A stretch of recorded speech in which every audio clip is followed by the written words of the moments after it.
Rama I, the king who reborn Ayutthaya from the ashes and founded the immortal Chakri Dynasty. Introduction. Dawn on the Kaew Phra. When tourists today stand before the magnificent Grand Palace in Bangkok, admiring the exquisite beauty of the Temple of the Emerald Buddha, they are standing at the heart of the modern kingdom of Thailand. But this city is not just a capital. It is a dream, a grand ambition of rebirth, built from the ashes and the memory of a fallen empire. To understand Bangkok, we must understand the man who founded it. He was not a king born in luxury to inherit a throne. He was a general who had spent his entire life on the back of a war elephant, a close comrade in arms of a nation's savior king, and a man who had to make the most difficult decisions in the darkest moments of history. He was King Rama I, the founder of the Chakri Dynasty. This is not just the story of building a city. This is an epic of the resurrection of a nation, of a king who picked up the scattered fragments of a glorious empire to rebuild a kingdom that would be even more enduring. Chapter 1. A Blood-Stained Dawn. From General to King, 1782, the story of Rama I begins with the tragic end of a hero. After liberating the nation from Burmese occupation, King Taksin the Great moved the capital to Thonburi and spent his entire reign unifying a shattered country. But the constant wars and immense pressure took a toll on his mind. In his final years, King Taksin was said to have become paranoid, cruel, and showed signs of madness, believing himself to be a living Buddha. The chaos in the court led to a rebellion. At that same time, Taksin's most brilliant general and closest comrade in arms, General Chao Phraya Chakri, whose birth name was Thongduang, was leading a military campaign in Cambodia. When he heard news of the revolt in the capital, he quickly marched his army back. History records an incredibly dramatic and complex moment. Faced with a capital in chaos and a king no longer lucid enough to rule, General Chakri made a fateful decision. He seized power and stabilized the court. King Taksin was subsequently executed. On April 6, 1782, with the support of the court and the nobility, General Chakri officially ascended the throne, becoming the first king of a new dynasty, the Chakri Dynasty. He took the regnal name Phra Phutayotpha Chulalok, but history will forever remember him as King Rama I. He came to the throne not with a glorious coronation, but with a necessary act to save the kingdom from the brink of a new civil war. Chapter 2. Building Krungthep, resurrecting Ayutthaya on new ground. One of the first and most important decisions of King Rama I was to move the capital. He recognized that the capital of Thonburi on the west bank of the Chao Phraya River had defensive vulnerabilities. He looked across to the east bank, a piece of land with a better strategic position, embraced by a bend in the river, which could easily be turned into a fortified island. But King Rama I did not just want to build a new capital.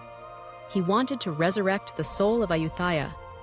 He ordered a massive construction project with the goal of turning the wild lands of Bangkok into a magnificent new capital, a perfect replica of the glorious Ayutthaya before its destruction.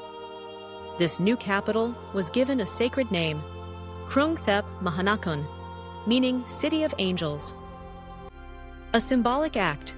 To realize this dream, King Rama I did something deeply meaningful. He ordered his men to travel upriver to the old capital of Ayutthaya, to dismantle thousands of bricks from the fallen city walls, and to ferry them down to Bangkok to build the walls and fortresses of the new capital. This was not just a solution for building materials. It was an act of transferring a sacred heritage. He was carrying both the physical body and the spiritual soul of the old empire to lay the foundation for the new one. A new spiritual heart. The most important structure in the new capital was the Temple of the Emerald Buddha, or Wat Phra Kaew, built within the grounds of the Grand Palace. This temple was constructed for the sole purpose of housing the kingdom's most sacred palladium, the Emerald Buddha statue, which King Taksin had rescued. By placing the Emerald Buddha in the most honored position, King Rama I created a new spiritual heart for the entire nation, a center of faith and royal power. Chapter 3. The Nine Armies' War, 1785, a nation's trial for survival. While the new capital was still under construction, the young kingdom had to face the greatest test in its history. King Bodawpaya of Burma, seeing that Siam had just gone through a political upheaval and was busy with construction, decided to launch the largest invasion ever to completely annihilate the kingdom. In 1785, a colossal Burmese army, estimated at 144,000 men, was mobilized. But instead of attacking with a single force, King Bodawpaya divided his army into 9 armies, attacking Siamese territory from 5 different directions simultaneously. This was a plan intended to scatter the Siamese defense forces and cause mass panic. Facing a situation of existential threat, King Rama I displayed his military genius. He had only about 70,000 troops. Instead of panicking and dividing his forces to meet all threats, he remained calm and executed a brilliant mobile defense strategy. He concentrated the bulk of his army to deal with the main enemy armies in the west first. By moving quickly and attacking decisively, the Siamese army, under the command of the king and his generals, defeated each Burmese army separately before they could unite. After shattering the main threats, he then dispatched troops to deal with the smaller armies in the other directions. The 9 armies' war ended in a complete and glorious victory for Siam. This victory did not just protect the young kingdom's independence, it firmly solidified the prestige and position of King Rama I as a great military commander, a true protector of the nation. Chapter 4: Rebuilding the Foundations of Culture and Law. After having defended the country, King Rama I embarked on an even more important task: rebuilding the cultural and social foundations that had been destroyed after the fall of Ayutthaya. The 3 Seals Law. One of the greatest losses of 1767 was that all of Ayutthaya's legal texts had been burned. The country lacked a unified legal code. King Rama I ordered a council of scholars and officials to travel the kingdom, collecting all the remaining fragments of law from the memories of old officials and from local texts.